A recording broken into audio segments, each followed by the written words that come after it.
Yo, it's Monday, so you know what that means. It's time to go live with another episode of Marcus and the Man Cave with your boy Marcus. My beautiful, amazing co-host is not here this week. Miss Janelle, she celebrated her anniversary this week, ninth wedding anniversary. And a lot of people might say ninth is a weird number to celebrate, but I'm celebrating every landmark with them. I love to see love. I love to see beautiful couples make it. So happy for them. Happy birthday to Trev too. So he was smart. He planned his anniversary on the same week of his birthday, so double the gifts. Smart man. Can't forget it. Can't forget your anniversary when it's the same week as your birthday. And then happy Father's Day to everybody out there celebrating Father's Day. Really hope that you guys enjoyed it. And happy Father's Day to you, man. How was it? Everybody, Ryan, by the way. Ryan's back with us. What's up, y'all? How y'all doing? How y'all doing, man? Hey, listen, dude. I spent all day at the softball field yesterday. My daughter was in a Tri-County tournament out here in Gwinnett County, man. They ended up placing second, so I can't be too mad at it. We were in the heat for a little while, and I got home and had some chicken wings, so I was good to go. You had some chicken wings? I had some chicken wings, man. Yeah. Did you have to make them, though? That's the No, I did not have to make them. Right. That made them taste better because I didn't have to make them. What's your favorite wing flavor, man? What's your favorite wing flavor? Man, you never. So look, I know it's a little biased. I live down in the Georgia area now. You never can go wrong with lemon pepper, but I'm pretty classic. I like them mild, depending on where it's from. I'll go with hot as well. Okay, you like a mild? Is that because the stomach can't take them like they used to? And getting older, brother. I'm 35 now. Can't take it. Hey, man, I definitely understand because I be feeling the exact same way.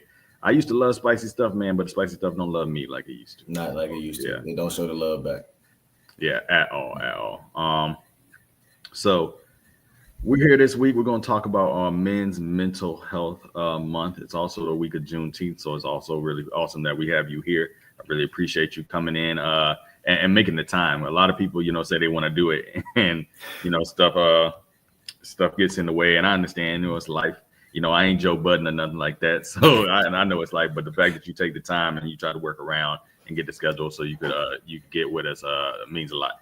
So really, you only can run but so long, bro. You only can run but so long. So I'm glad that you still said yes when I came back around, man. Oh, always, man. Always. It's a definite always invitation for you to come in here and be with us. I got a message that there's some problem with Instagram going on just now. So if you want to go ahead and message your people, let them know to go over to the YouTube. That might work for y'all. I'm sorry about that, y'all. I know I don't control Instagram. I do not control Instagram.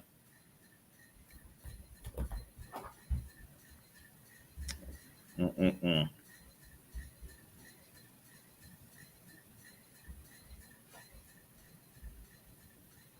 don't know why it's not bringing it on.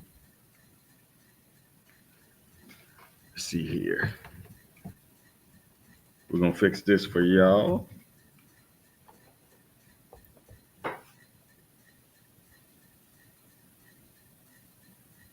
All right. So, we got some people on there. We appreciate y'all on there. Can y'all hear us loud and clear over there in YouTube land? Yeah, hope so. All right. Yeah, we got people over there in YouTube land. Jules Charles, behold. Oh, he said behold, so you got to give it. Yeah. Hey, come on, man. And that's you in the building. Started off strong. Hey, there we go. Yep. So definitely appreciate y'all showing up for us. So we just want to go through this because I feel like Black men, especially Black men, in the Black community, there's a big stigma around mental health. Correct. In our community, and a lot of people, a lot of Black men don't look out for that. We don't try to find that help. We don't do that because whether it be old church doctrine, you pray about it and take it to God and leave it there. We got to leave everything there, or whether it's just the perceived lack of masculinity that comes from that. Right. What do you think is the biggest issue there? And we're going to take it from beginning, from your childhood up. But I wanted to give this statistic because it was outrageous to me when just thinking about it. Among Black males who have experienced trauma, an estimated 46 to 74% have an unmet need for mental health services. That is 3/4 up to 3/4, 3 out of every 4 black men need mental health services. Yeah. So with that in mind, just thinking about that, like, what do you, how does that stat make you feel, for one, as a black man? I mean, as a black, it makes sense, right? I mean, I think it makes sense just based on what we have been conditioned to believe that we are, what we've kind of seen growing up, man. It 3/4, that one up to 3/4 is large. But I tell you what, I don't think a lot of people know what it is to feel normal, right? I don't think a lot, especially black men. I don't know. I think we're so used to being stricken by trauma from very young. Not all of us. Everybody's situation is different, but I think a lot of people are born into trauma. And when you're born into trauma, you begin to think that trauma is normal, and you stew in it, and you wonder as you get older, those things start to rear their heads up, and it's hard to get out of because you kind of stuck in your ways, for lack of a better term. Okay. Yeah. I definitely agree. So I'm gonna start this off with how I think we need to, as brothers, starting these conversations off with. Just a simple, man, how are you doing? Right. Really?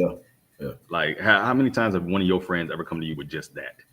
Man, we actually do it quite often, to be honest with you. So, and I think they all agree that I took the lead on that, man. I call my guys once a quarter, just, hey, look, how are you? Right? They say good. I don't want to hear one word. And I'm asking, how are you? What's going on with you? Where's your head right now? Anything you need help with, anything you need to talk about. So we do that pretty regularly. It's about 13 of us in my friend group. And we communicate. 13. Wait a minute now. 13. Yeah, man. Yeah, bro. Hey, I got a different group of friends, man. Hey, and that is super healthy. Yeah. And I think we've always, when we talked about friendships and stuff, we always keep your circle small. Yeah. I don't see nothing wrong with a big circle of everybody working and grinding and got the same mindset and building each other up. Like, I feel like it's a defense mechanism more than health. And so 13 friends, and you took the lead on that. What was their reaction? I mean, I think at first it was, man, I'm good. What you calling me about, right? Just because we used to, it don't give you the warm fuzzies. It's like, bro, what you on right now? Yeah. But, I think that as you show the consistency with it, that it'll start to break down those walls. Very young, and I know we'll spill into this. My dad told me that every man needs a man under him and a man over him, meaning that you need to be led and you also need to be able to lead. So however I fit into that puzzle for whoever it is, that's what I try to do. Yeah. I like that. What's up, yo, Daniel? What's up? Yo. I think, is that your brother, Era? No, that's what you said, Daniel. Ghost. Era. Oh, Era. Yeah, that's my baby brother. What up, bro? Yeah, I thought What's up, man? Yeah. What's up, man? They got that music out too, right? Hey, listen, my boy is a father now. The music is still rotating, but my boy is a father, man. He's living that girl dad life. Oh, happy Father's Day, man. Happy Father's Day to you. What up, Kristen? What up, Lula? What up? Okay, we said hello. Hey to Jules. We said it. All right. Thank y'all for coming. We had some technical difficulties with the Instagram thing. For some reason, it's just not wanting to go live tonight. But I'm glad y'all made it here. To see 9 of y'all here really, really means something to me. So, like I said, what are you doing? So, what does mental health mean to you personally? Like, is there an encounter when you realize that, dang, this ain't just going through life. This is something I actually have to address. I got to look at. What does it mean to you personally? Personally, man, I think every day is a battle with mental health, right? Because it's a decision that you have to make to keep going in the morning. Once you get up, we know that you have a lot of things lined up in front of you, right? And when you have a plate full of tasks, if you don't figure out how to organize those, you live in chaos. So you just have to learn to structure yourself to deal with the mental stuff that comes with a day-to-day. So for me, mental health is, as soon as I wake up, in order to get my mental health right, the first thing I do is pray before I hit the floor. Right? And I mean that. I'm serious. I'm intentional about my prayer life now because it's a blessing to walk out and come back to this house. Yeah. So I make sure that I show that reverence and I ask that God protects me from things that I see and that I don't see. So that way I'm good to get through the day to get back to the most important thing that I have, which is my family. I like that. So a lot of what Black men experience too is part of our upbringing. And we can talk about 2-parent homes, absent fathers, that plays a lot into the perception of life that we have, right. And how we come at certain situations. But my question for you is, growing up, what messages did you receive about expressing your emotions as a Black man? Because for me, as a leader where I work with young black men, I've seen that a lot of young black men don't know how to express themselves appropriately and adequately to address the situation they're in, and they always have to either resort to profanity, a performance, or they take it personal, and they don't know how to just simply communicate their feelings. How did you grow up with that? Were you encouraged to do that, or is it something that you learned along the way? Man, shout out to my parents. I tell people all the time, man, you know, everybody thinks that they have the best parents, but I shout them out all the time. I tell them all the time how glad I am that God chose them as my parents, because I actually had an opportunity to see a very strong foundation, you know, growing up. Not saying that it was perfect, but my mother allowed my father to lead. My father made sure that we understood that there's a posture that you have to have as a man, because we didn't get the chance to choose the checkbox whether we were going to be men or women. And he taught us that, you know, in a household, and this is things that he still talks to me about years and, you know, in the past couple of years ago, is that as a man, you're responsible for being a temperature gauge, right? You can't be hyper emotional without using logic. There's no place for two emotional people in a marriage. There's no place for two emotional people in the house. Hey, don't get yourself in trouble now. Don't get yourself in trouble. There's some ladies. Hey, listen, I already talked. Hey, look, I got to be real. We talk about mental health month for men, so I'm getting this off. But it's the truth, right? We have to lead with logic. There is space. My father never told us to run from our emotions. They happen. And one of my favorite things that my mom told us growing up was emotions have 90 seconds. After that 90 seconds is done, you get to decide what that emotion is going to do to you. Are you going to keep going, or are you going to allow that emotion to allow you to stay there? Yeah. My dad always said, you got to cry with a purpose. That's it. You got to cry with a purpose. Like, you can go ahead and cry. He said, ain't nothing wrong with crying, but you got to have some action that follows it. You can't just sit in it. You can't just stew in it. You got to have some action. And absolutely, and definitely, like, you are the temperature gauge. Like, if you say, I feel like there's a lot of men, especially this younger generation, that just want to be fathers, and they think that just fatherhood is just providing. And that's it. Like, all I got to do is go to work. And the more, like, my dad worked to the day he died. Like, he was just a worker, and he was a great provider. But what I value more now than anything is presence. Like, and I don't think they understand truly how much your presence matters more than anything that you will ever physically provide them monetarily. Like, you can give them all the game systems in all the world, but they're going to remember when you didn't show up to this play. They're going to remember when you did help them hit their first baseball. That's the stuff they're going to remember. Do you believe that's true in your fatherhood and what you're doing? Absolutely. Right. I mean, dude, every man is inadvertently, it's in us that we're to provide and protect, right? That's just genetically who we were built to be, is provide and protect. But there's also levels to provision, right? It's sacrifice, it's love, it's being stern, it's knowing when to say yes, even saying no when it's difficult. But I agree, if I'm here, man, as long as I am here and I'm planted and my kids are at arm's reach of me, that's all they need from me. You know, and that's been my driving force, is even when I'm having a bad day as a father, kids are kind of like just a smooth bucket of flowers that come over to you, man, and they'll do something to make you laugh, something to make you even cry, that you see something different in them. And it just pushes you. So as a father, being there, the money is nice, right? We have to work to survive. I have to work to be able to provide to the things of life that I want them to have. But my presence is most important. So I was asked to rank them, and I want to see where you rank them. Provision, protection, and presence. Which order would you rank those in? Those are the big 3 Ps, as they call them, that a lot of women are looking for when it comes to men, especially in black men. And a lot of times they say we are failing in the protection aspects. And provision. They're feeling like women are taking the lead more in their houses. Do you believe that's because of men not really showing up the way we should, or maybe are women trying to do too much? You just told me I was gonna get in trouble. Now you're trying to get me. Now I'm gonna get you. You already crossed the line. Hey, I did. We might as well stay there, right? Go ahead and step. But rank those 3 for me: provision, protection, and provision, protection, and presence. Presence. Excuse me. Presence. Yeah. And rank those three, and then answer that question for me. So, man, I think that if I can, I would 1A, B, C them. Right? Like, I don't think you can do 1, 2, 3. I think because they all have equal importance. But I have to be able to provide in order to have a presence to protect them. Right? So provision would be 1A, regardless. And it's not just financial. And then by doing that the right way, then my presence is there. And the only way I can protect them is if I'm around. So it all works hand in hand. Yeah.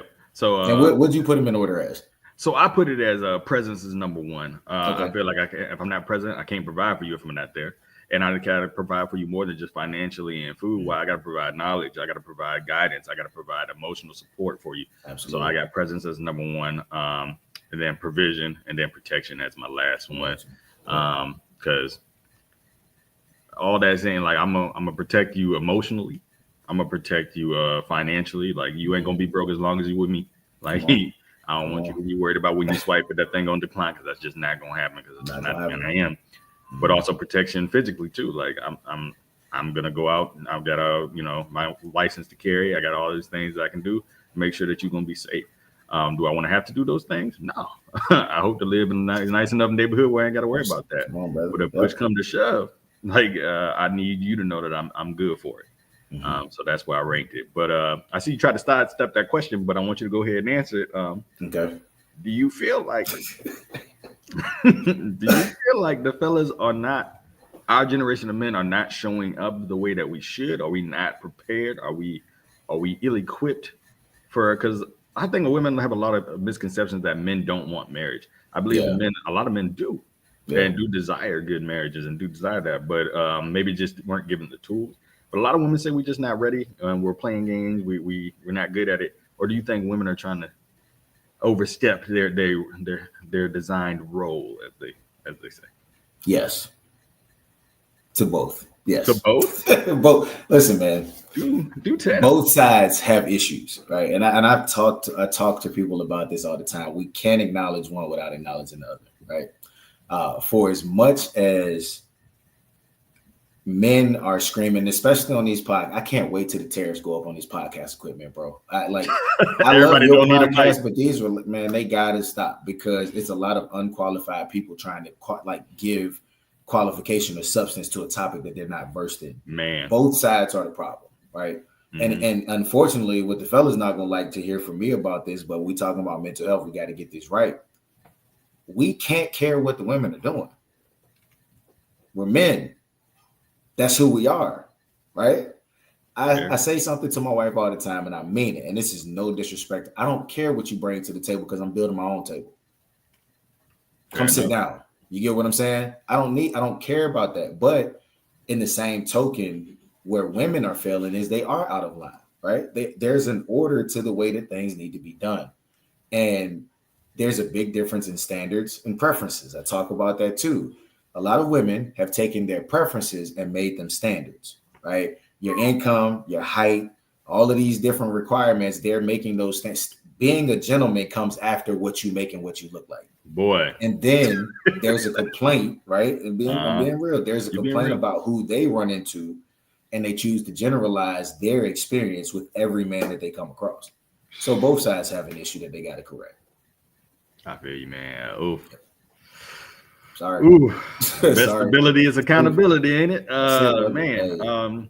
So you're saying that women,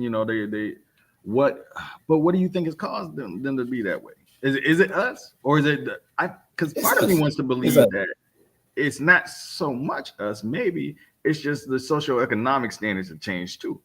Yeah. Because back in the day, women weren't getting jobs and doing that stuff. And now that they are the most, especially black women, are the most educated demographic in America right now. Yeah. Yeah. So maybe it is us. Maybe we got to step up. We can't just rely on just a provider, because she can provide too. She can provide too. You got to be more.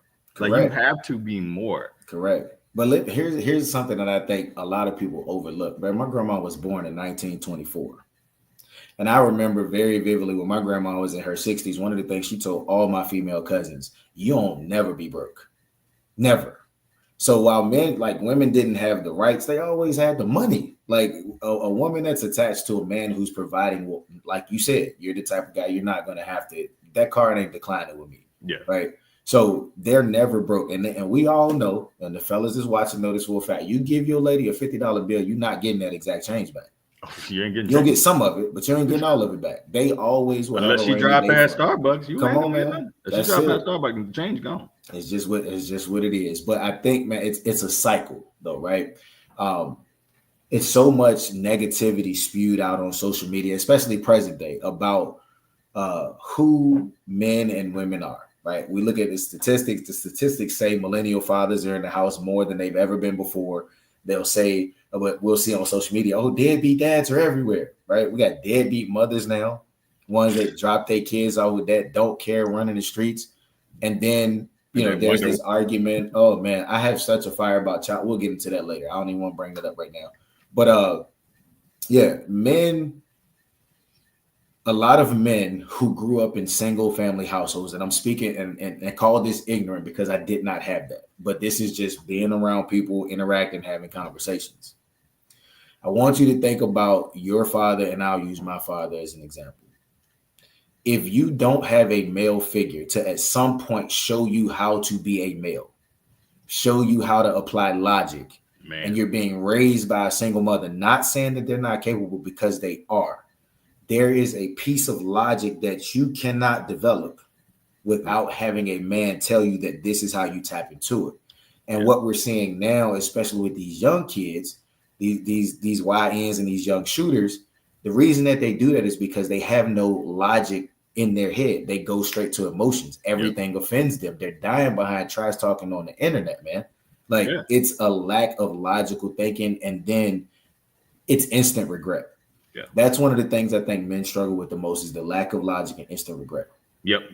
So same thing, man. It's like a lot of women take that as an insult. Like, I'm out here doing it. You get the women on Father's Day saying, well, happy single Mother's Day. Nah, that's just Mother's Day. Right. This ain't about you. Right. Like it. Mm-hmm. But no, it's a lot of young guys that I keep telling women, like, you can raise them and you can do a good job.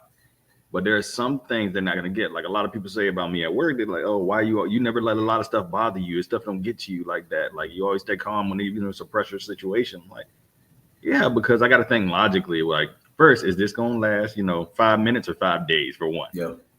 And we got a lot of YNs crashing out over 5-minute things. Yeah.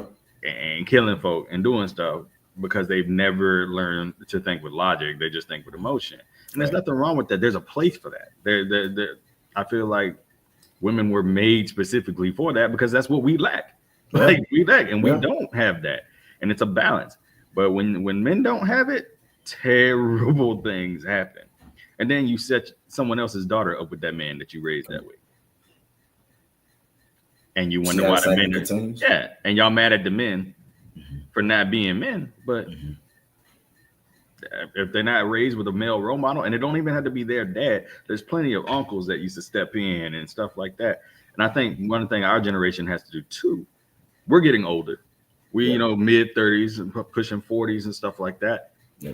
I feel like we have to be more intentional about giving back to this generation behind us. Yes, absolutely, bro. And we have not been doing that.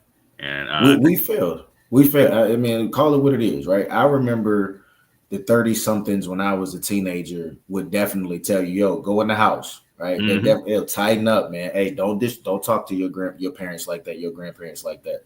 And I think what has happened now, because we're in this world driven by money, right? Mm-hmm. These young kids, they don't want to hear it if you can't match their bag. There's nothing you can tell me if you ain't making as much money as me. Right. Yep. And then a lot of us are like, look, bro, I'm not even going to waste the time arguing with you. I'm going to just hit you with the power of Nipsey the moment you get disrespectful. But now you got to worry about being Swiss cheesed up, man. I'm being serious. Like these cats, there is no such thing as taking a whooping no more. It's not going to happen. It's not going to happen. Let me read some of these comments. So Roland Drew, he's been commenting. I want to get to him. He said, you need all three. You need to protect, provide, and have provision.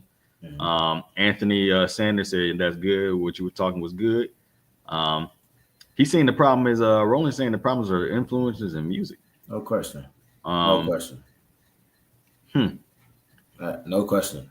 But I mean, and I do understand that, but who's letting them consume it though? Like when I was a kid, I had to hear some of this stuff from other people at other people's house. Mm-hmm. Yeah. I remember I had a Fisher Price radio with a little karaoke mic on the side of that. The Toy Story one? I would take the battery. It was like the Toy Story jump, but I Okay. could take the batteries out every day. And then I would go sneak in the closet and turn it on and go to Power 92 or 106.5 just to hear rap songs because I couldn't hear. Now, my older siblings did have like some Wu-Tang and had some Busta Rhymes and stuff like that, is where I first got into. But it was like my parents were very clear on what could be on TV and what music we could digest. Correct. And it was always like a thrill when my dad would hear a modern song and be like, "That's all right." Yeah. My dad was born in 1937, so he was old school. Like if it won't blues, if it won't, BB King or something, we won't listen. Like, so but I do think the music has just gotten out of hand, and I think that is exactly what society wants for our community to keep living in that just fear of just debauchery that's not progressing anything. Yeah, I mean, man, it's appealing though, right? Like when you look on social media, when you listen to the music, everybody's portraying themselves as if they're flawless, as if they have no issue, right? You could tell with the hairstyles that the kids are wearing, these shiesty masks they got on, the music they're listening to. And this is no disrespect to Rod Wave. I don't think I've ever met a sadder person in my life, right? Like things that you feed yourself or what are going to project from you. So when you're inhaling all of this negativity, when you're inhaling all of this consumerism, where you have to look like this, to have this, to be this, you're going to eventually, like, you are what you eat in a sense, right? So whatever you put into yourself, and shout out to our parents again, growing up in the 90s, bro, we didn't have all of this internet. And even with my kids now, you have to be so careful because we've seen how even social media platforms, you can start in one place and end up somewhere totally different before you blink and look up. And if you're not an attentive parent, man, they can get into some stuff. So, you do your job and you try to block it out as much as you can as a parent. But these kids go to school and the reality is everybody is not parenting like I am. So there are some kids who are allowed to listen to this that my daughter is associating with. And if she come home singing Sexy Red, I'm like, whoa, wait a minute. Go get Yolanda Adams. Turn it on real quick. We got to fix this, right? Like, I'm serious, man. I don't even want that, and whatever she went through, that's her, and I hope that, and the unfortunate part is there's so many young Black female entertainers who have so much to offer, but the industry is only accepting them a certain way. Yeah, definitely. Yeah. And that's why I was happy to see, not to bring up the BET Awards, but I was happy to see Glow wearing clothes that covered her. Yeah. And performing tap dancing and stuff. I was like, that is so much more creative than coming out here and just twerking or showing your chest up. Like, we have lost so much creativity over this washed down, can you twerk or not style of music that we putting out right now. That's why I think, like, I just went to see Kendrick. I think that's why that was refreshing to hear that, and it wasn't all about just how many girls I slept with, how much money I got, like that. I wish as a community we were done with that. I ain't saying that ain't no time for some ratchet music every now and then to get you pumping, get you going. But I feel like there's a time and a place, and we got to be intentional about what our youth is consuming. Yeah. Jules says, honestly, I think a lot of women have decided that they can't trust all men. Rightfully so. My thing is, how do you reach that decision that you can't trust all men? Like, their decision making is flawed. There you go. Because that's what it boils down to, is your decisions, right? But they make it a man problem. It's not a man problem. It's a problem with you. Everybody's spending so much time trying to figure out what the other person is doing or what the other person is about that they're not seeing what they need to be better at. That makes sense. Like, there's no intrinsic views of what is it about men that you can't trust? What have you allowed to go on so far? What decisions have you made that have put you in this situation where the men that continue to be attracted to you are trash? Like, are you just listening to the words? Like, what is it that's going on, man? Yeah. It's like, and I hate to say it because I know I'm gonna get flack for this. Everybody hated Kevin Samuels, but everything he said wasn't no lie. Everything he said. Now, he was harsh sometimes and he was out of line some other times, but he didn't always lie. Brother, I'm gonna tell you what I tell people, and this is no lie. Everybody love to say we keeping it 100. Ain't nobody telling the truth to nobody, because the reality is the truth is not. It does not feel good to hear. No. When somebody has to tell you the truth, it's something that they recognize that you're not doing. And a lot of times people get offended the moment, like they tense up. Everybody, we dance around telling each other saying, "Oh, we don't want to hurt their feelings, right? We don't want to make them not want to come to us and tell us anything else." Mm-hmm. Well, the moment you decide to water it down, you no longer tell them the truth. You're giving them a part of it. You're placating at that point. You're placating, right? Let me see. Maurice says that his pastor preached some of this on Sunday. Look at us being timely. Look at it. I like it. And Jules says twerk or shoot music. Absolutely. That's what the market be wanting.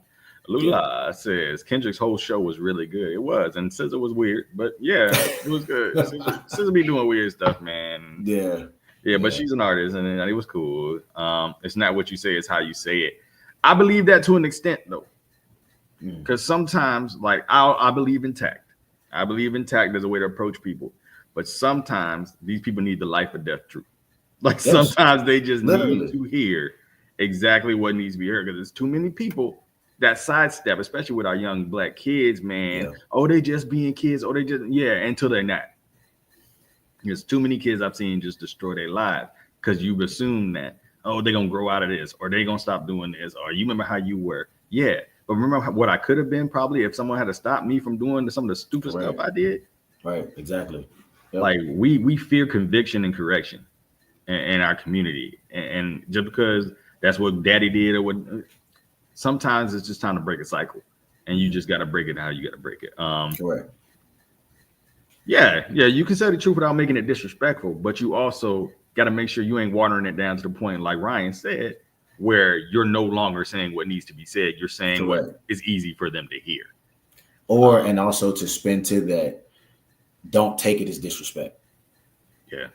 Don't take it as disrespect, because if somebody's coming to you and they say they love you, truth is love, right? That's what it leads with. So you can't neglect the fact that this person loves you just because it might have made you say ouch for a quick minute. Yeah. You know what I mean? Everybody, goes back to the scriptures, love is patient, love is kind. They never in there said love doesn't hurt sometimes. Yeah, love hurts sometimes. Correct. It never said that. It's going to hurt. Sometimes, and they do. Yeah. They do. Sometimes you hear something from somebody you care about and they're saying something critical. You got to think, well, this person loved me enough, and think about how they felt when they had to bring it to you. It was probably easy for them. So the fact that they did it means that they actually care about you. What do you say? Roland said, it's a different frequency in music right now. We were tuned into a different frequency from music as well. Our parents said the same things we were saying about the younger generation. Right. They did. They did. Yep. We the old people get off my grass right now. And you know what? To be fair, and I'm glad he touched on that point, because I was going to circle back, right? This has been going on since Sir Mix-a-Lot, since Too Short, right? We talking decades of this music. And am I upset with Glorilla and them for getting paid to do? No, I'm not. That's not the thing, right? It's out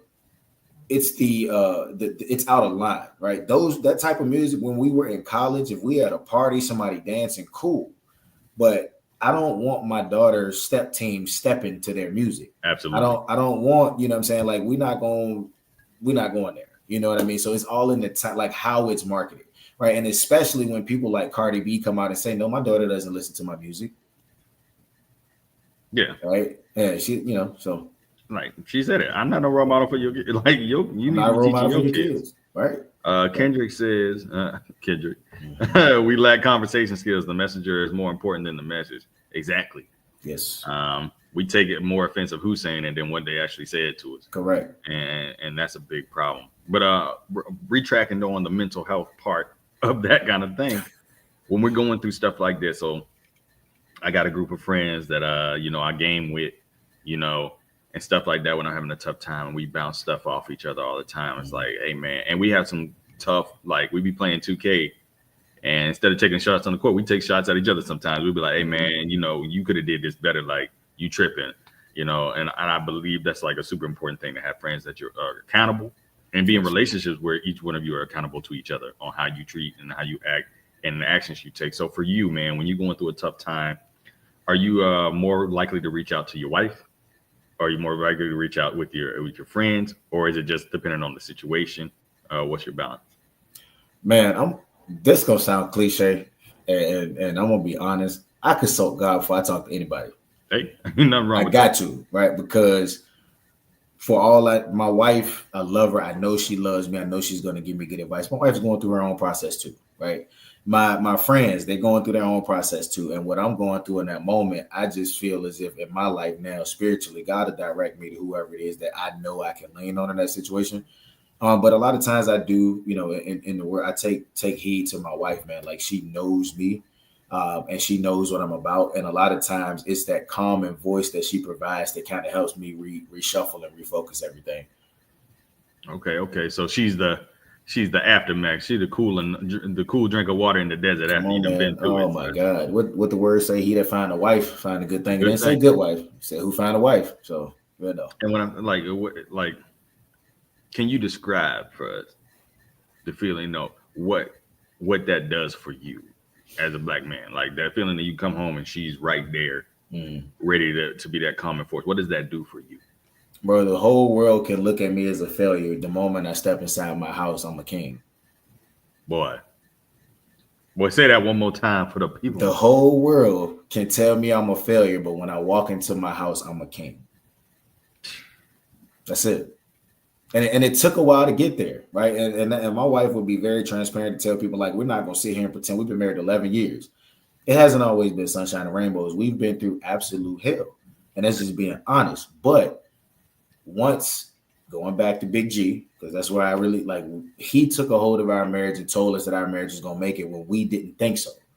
And now, looking back, we're like, I'm so glad. We look at our kids. It wouldn't have been like this, right? We talked about those generational curses. Yeah. What would my son be enduring had God not restored that? So that foundation, man, family for a black man is the foundation. And the guys that's on this comment that's listening, that's married, they would agree. They get on our nerves. They get on it, but it ain't no better feeling than when I go to bed at night and when I wake up in the morning. At least I know that I'm surrounded by love. Hey, wife and Aunt Carla. I don't know who Aunt Carla is, but that's my mom. Oh. Hey, mom. Somebody talking about me. Yeah, for sure. God, wife, and my mama, man. That's it. Yeah. Hey, there you go. Everybody saying good wife. Preach, because you almost had me moving my feet over here, boy.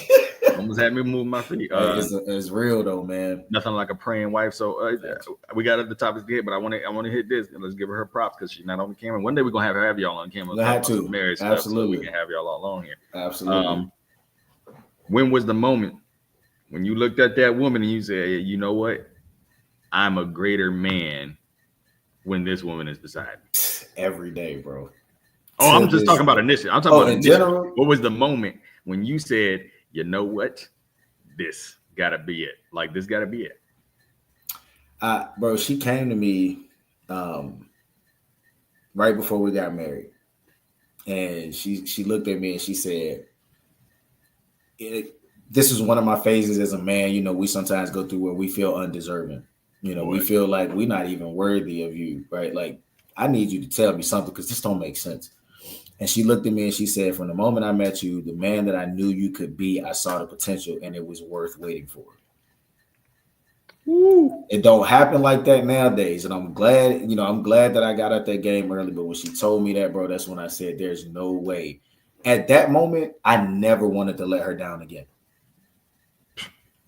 That's it. It was that simple. And I try not to let it down every day, bro. That's why I be trying to tell, like, women, man, what you say about your man matters so much. Bro. How you speak to him, how you speak into him, the things you say to him matter. They can be the motivation that just keeps him going from day to day, or it can build an empire right in front of your face. Correct. Just by what you say. Just by what you say. No, man, that's beautiful. Can't say it no better than that. But a lot of people, like, I hear a lot of guys say, like, men date based on potential, women date based on what you can provide. But to hear that you had a woman that was like, I don't care what you're making right now. Like, I don't care what you're doing right now, but I know what you're going to do. We were young too, right? And bro, like, and I don't want to veer too far off topic, but I keep telling these single guys, the longer you wait to lock these women down that are in their mid-30s, early 40s, the harder you're going to have to go to grow because they're not putting up with the potential anymore. They're not waiting on a 35-year-old man to hit his stride when she's 35, 36, she ready to start a family. You got to level up fast or leave her alone. She out of your lane, right? Like, that's just the reality. So she has to be worth you stepping up to the plate for because you got to grow. You got to change. And then in that same vein, too, like women that, with women that are older, men that are older, you got to realize, too, you can't be out here being as picky as you was and when, like, them days over. You should have, loosened up earlier, and maybe you'd be somewhere further along. Because I got a female friend, I love her to death. She's mid-30s, and she just always talking about men ain't doing this, men ain't doing that. And so I asked her, like, well, how do you be dating? Like, what do you say? Like, and it's always about her accomplishments and all that. I'm like, he's not gonna date a piece of paper. He's not dating your job title. He's not dating how much money you make. He's dating you.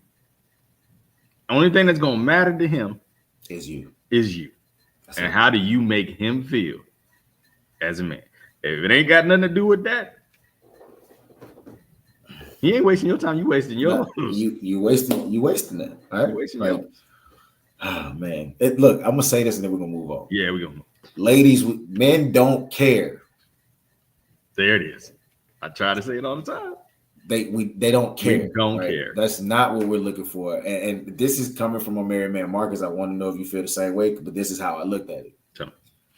If I feel like my legacy is secure with you, if I feel like when I'm going through, you're not going to take this and use it against me in a moment that you're upset.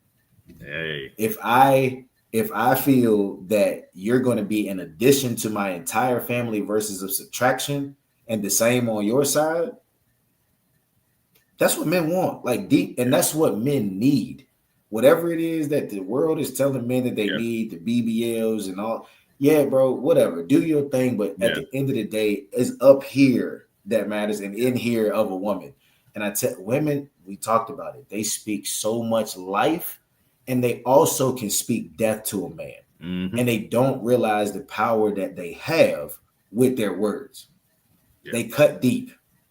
Exactly. And as someone who had a mom that wasn't very loving, I had a great relationship with my mom. I think a lot of women don't realize that.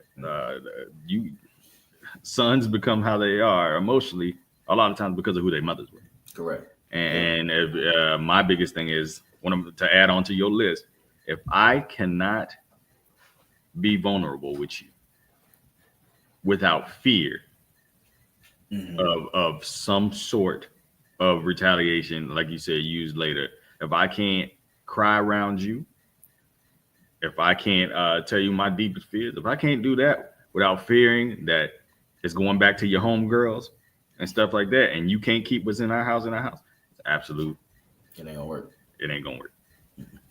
It's just not for men's mental health. Definitely not for men's mental health. And that's not to say, now to defend the ladies though, that's not to say that you need to be your man's therapist. Correct. And we'll talk about that. You're not your man's therapist. So let's be, we are responsible for our mental health, and we need to learn how to be. So here's a big question. Two kind of questions. What's been your relationship with vulnerability? Were you always able to do that, or is it something that you learned over time with your wife, or with, did your dad teach you that? And then two, have you ever considered like therapy or anything like that? Like, I know marriage therapy and things like that happen, but personally for yourself. So vulnerability is something that I'm still working on today, right? I'll just be completely transparent because we all struggle with as a man. I'll figure it out, right? Like if I'm in my own space, in my own head, and I'm able to work it out, then I will. But I can tell you, like, again, shout out to my wife, bro. She sees when she can tell when I'm like there. She's like, hey, what's going on? Let's talk about it, right? Like she wants to know. And my dad also was vulnerable with us. And he told there is certain things that you speak on and then you have to decide the importance. And if it's not important, let it roll like water off a duck's back, is what he used to say. Like water beads, let it run off the back. And then part two, repeat your second question for me real quick. Have you ever considered therapy for yourself? Yeah, I've been during COVID. I had to go. Right. I was at a dark place in my life, and I had tried everything else, and I just wanted to give it a try. And it was one of the best decisions I had ever made in my life, because it was somebody on the other end that didn't know me. So regardless of what I said, there was no judgment that could be placed, because you really don't know me. And in order to, keep doing that, and what I realized was it destroyed the stigma of therapy as a Black man for me when I went, because we look at therapy as if something's wrong with us, when in reality, therapy is a tune-up, like an oil change in a car. Yep. Yeah, man. I think a lot of people too, especially us church going folk, we see therapy as you cutting God out. Yeah. But the funny thing is, so I've been very open on the show that I've been to therapy. I did a lot of years worth of therapy. When I first, what I was going through. Man. I was in the trenches, and one of the best things that came out of therapy, like God sent Paris Jackson into my life. Like, that therapist is great, and she disappeared on me. I don't even know where she is now. It's like, I swear God sent that woman. But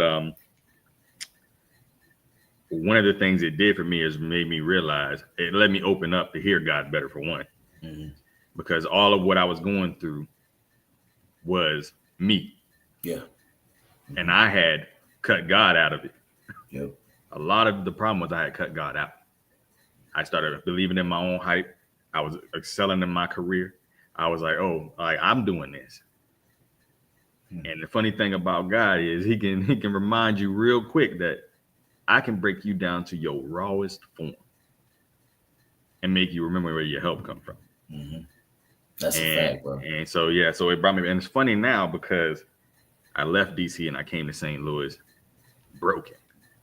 I'm leaving St. Louis, going back to DC a better man than I've ever been. Yeah, there you go. See how it happens. Sometimes you got to be pulled away. Sometimes God got to remove you from certain situations, certain things that you thought you wanted, that you thought you needed, in order to give you what His best was.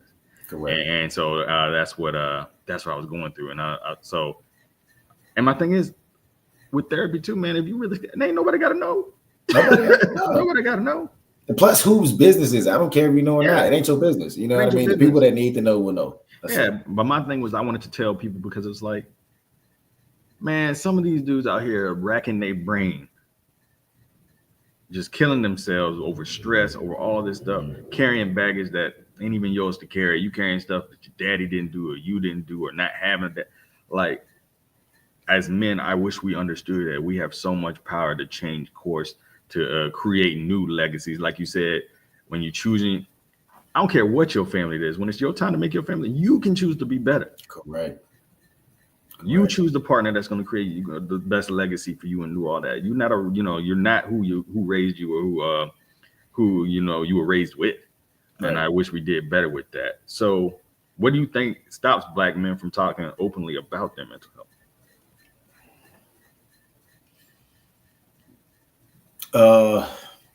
Men, I guess men don't cry. Men aren't supposed to cry, right? Toxic masculinity. Toxic masculinity. I think that for an unprocessed man, right? For a male, because I think there's a difference in a male and a man, right? For a male to go to another male to be vulnerable feels as if you're putting yourself down in the pack as far as being the leader of the pack, right? But what I'm finding is I get the most freedom when I'm talking to other guys. I get the most freedom when I'm sharing and being vulnerable with other men. Talk to my guy, and got Kendrick's up here, man. Me and Kendrick talk 3-4 days a week, 6 o'clock in the morning. Where your head at, bro? How you doing? And it's a great jump start to the day, because the world is going to be the world hard on us, man. Yeah. It is. The world is unforgiving. And like you just mentioned, a lot of the things that we go through are consequences of our decisions. But it takes a real friend, a male, right, outside of my wife, because I still need other people. But it takes another brother to be like, oh, that's cool, bro. Like, yeah, you messed up here. Yeah. But what about this next time, right? And that, man, it's been super helpful. Let's see here. Read some of these comments real quick. Therapy should be just as normal as getting going to get a physical and getting dental checkup. Absolutely, absolutely. Agreed. Anthony, congratulations on 31 years of marriage. I guess I should say Mr. Sanders. Congratulations. Absolutely. 31 dope, years, man. That's He dope. said facts. Faith and therapy go hand in hand in helping in the healing process. And we about to talk about the healing process real quick.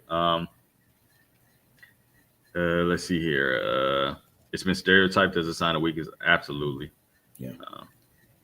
We force to display machismo as a race because we've been beat down and broken as a race and gender. Absolutely. Agreed. Yeah, a lot of this goes back to the plantation. Like just it's just it's a pattern of treatment that has been received to us that we've passed on into our this survivalism. This you can't let the world see you cry because if they see you cry, then you weak. And then I feel like, and my dad didn't cry around us, but again, he a product of the 30s, like so I didn't expect him to. Yeah. And he had a hard time opening up with his emotions. But I think what would have helped me as a young man was to be able to see my dad cry, but also seeing how he coped with having to cry or doing like that. I think maybe I can count on one hand how many times I saw my dad cry.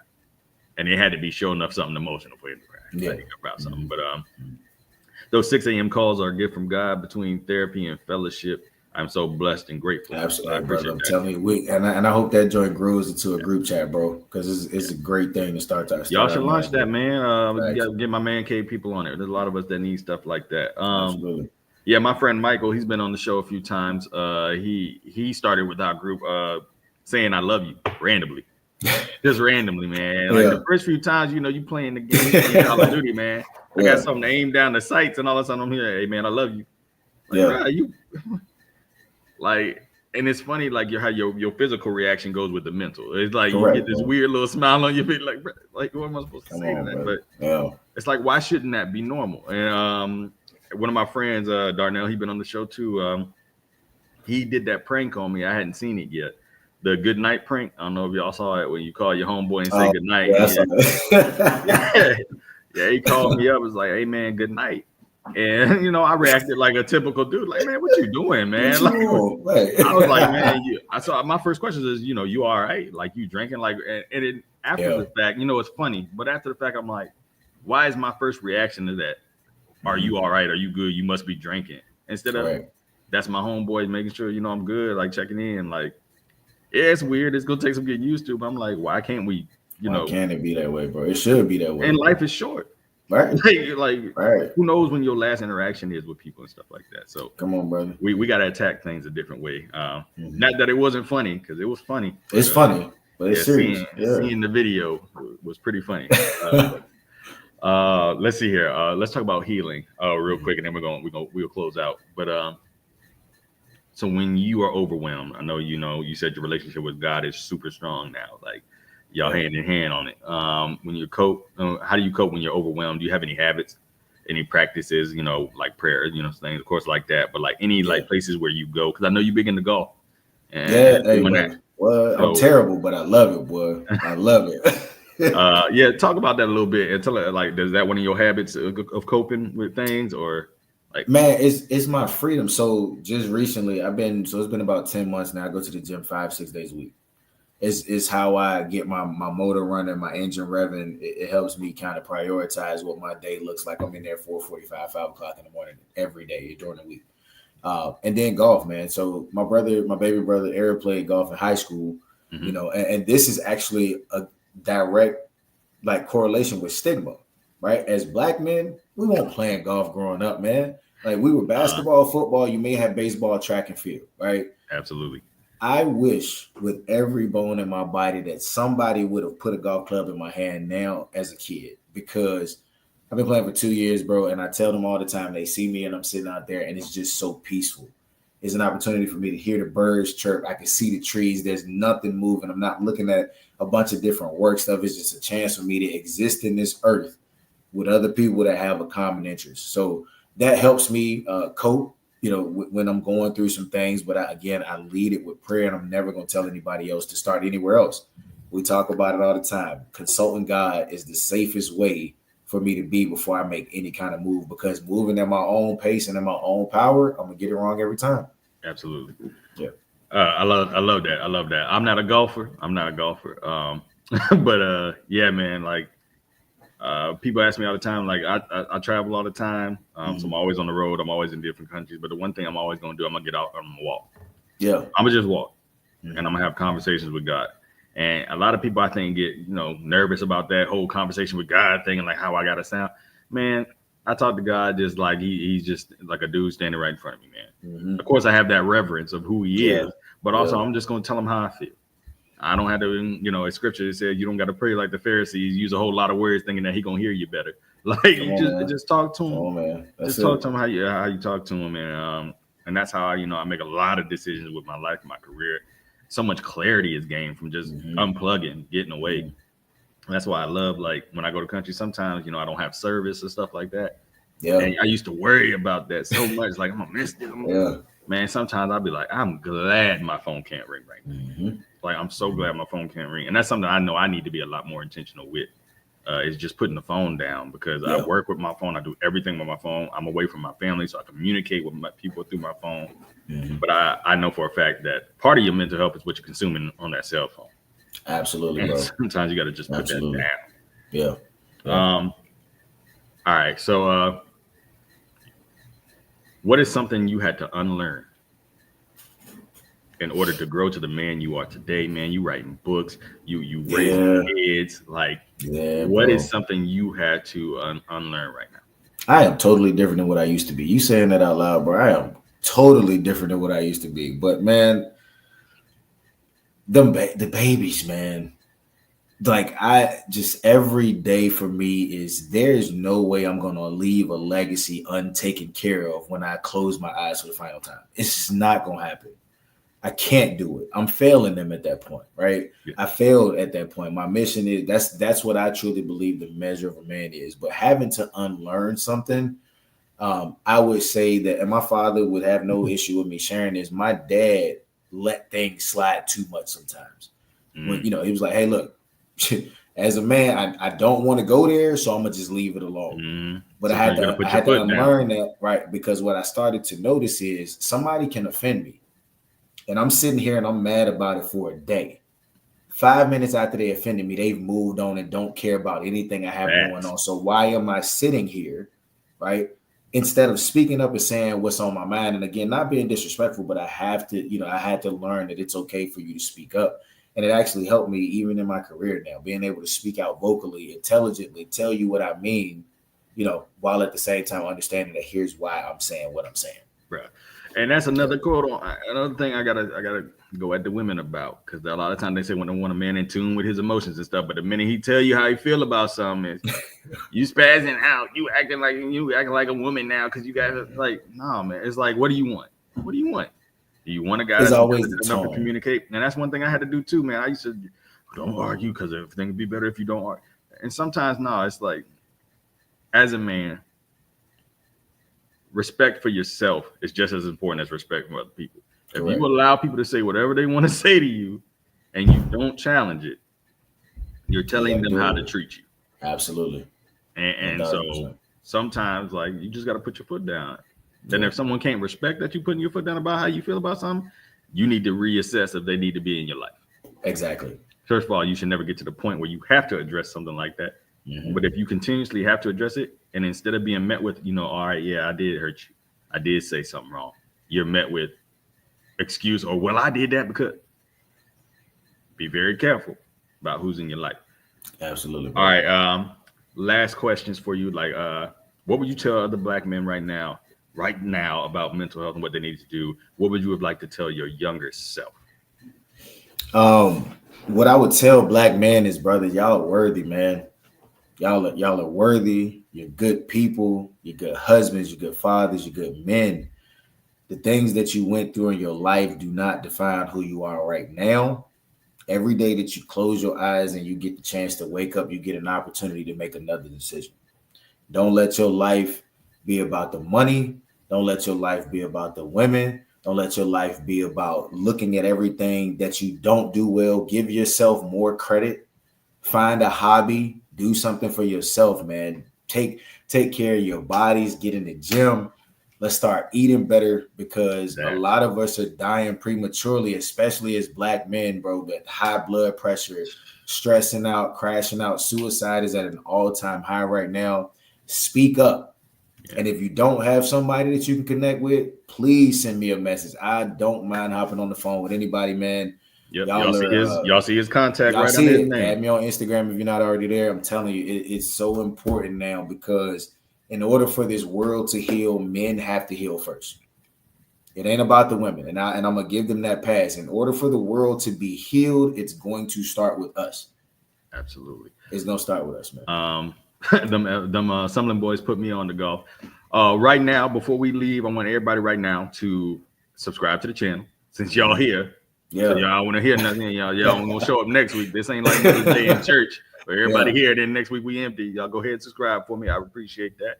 This is my last one. What gives you hope right now, man? With everything that's going on in the world, we got missiles flying. We got protests and parades. Like what's giving you hope right now, man? My faith is in God, bro. There it is. I'm good. Whatever happens all over the world, my posture as the man of my house is to make sure that my family and my house is covered, right? Amen. To make sure that before we step out of this house, that we're aware of the dangers that go on, that my family knows a plan, but it starts with me. That overall order that is in the word, where it talks about God, husband, wife, children, is a real thing. And if you don't have God above where you at, bro, go ahead and lay it on down and go ahead and put it in its proper perspective, because it's the only way that we're gonna start coming out of where we at, bro. Absolutely. All right, man. It's time for you to plug some books that you got, man. What's coming up? What's coming up? Listen, man, I just want to thank you for the opportunity to speak, man. I wanted to come on and share my book. So I have a book. My second book is releasing. It's called The SOP, Grind and Growth. This is an entrepreneurship outline. So through my career, I've been an accountant for about 15 years now. And I have been in some rooms, man. I've talked to millionaires. I've gotten game that I promised before I ever took a step into my college that I was going to be bringing this back to people to understand. I poured my heart into this over the last 5 years. I've been through changes. The book got shorter. It got longer. Things got taken out. Words got changed. Punctuation got changed. I've paid editors. I've read this book so much. This is my love letter to myself, and I'm just deciding to share it with the world. It's coming out June 30th. It'll be available on Amazon. Y'all will probably see ads and stuff popping up. But I want especially every man, dude. This book, what I realized after reading it is, although I took the angle of business, this is about life. Because all of it is the same, So I appreciate it. And like I said, it'll be on Amazon, man. And I'm looking forward to speaking engagements and signatures and signing it. But this is going to be life-changing, man. I'm looking forward to it. I absolutely love it. Hope we can get a few copies so I can give some out to some people. Absolutely. Definitely. And we're going to pay for them, because we don't believe that we get stuff for free around here. We're going to pay for them. I appreciate that, people that support us. With that being said, I'm going to end y'all with this. A guy came to my job today and said some of the craziest stuff. It's not really crazy, but it's something that just made me think. He was asking us, like, how many of us felt good to get up, get dressed, and come to work today? Nobody raised their hand. He's like, it's a Monday, right? But I guarantee if I told y'all, if you come, I'll have $10 million waiting for you. You take it. And then he said, no, how many people would take that? We all raised our hands like, of course we'd take that. He was like, cool. Now, what if I told you, once you take this $10 million or whatever it is, you won't wake up tomorrow? How many of you would take the 10 million? He was like, so everybody kept their hands down. He was like, yeah. So in that moment, you just realize waking up and being present is worth more than any amount of money that I could give you. Yeah, so why aren't you treating it like that? Yeah, bro. And then he walked out the room. And if I can add, and let me just add, because I you asked me how I keep hope, man. I walk outside and I look outside of my house, and I have neighbors that have stage 4 cancer that they can't be healed from. I have people who have no furniture in their houses, struggling to feed their family, no man in sight, grass is growing, cars broke down. I've seen it. There's no point in me complaining about where I'm at in my life, especially when there's somebody somewhere, bro, who's not going to get to wake up tomorrow.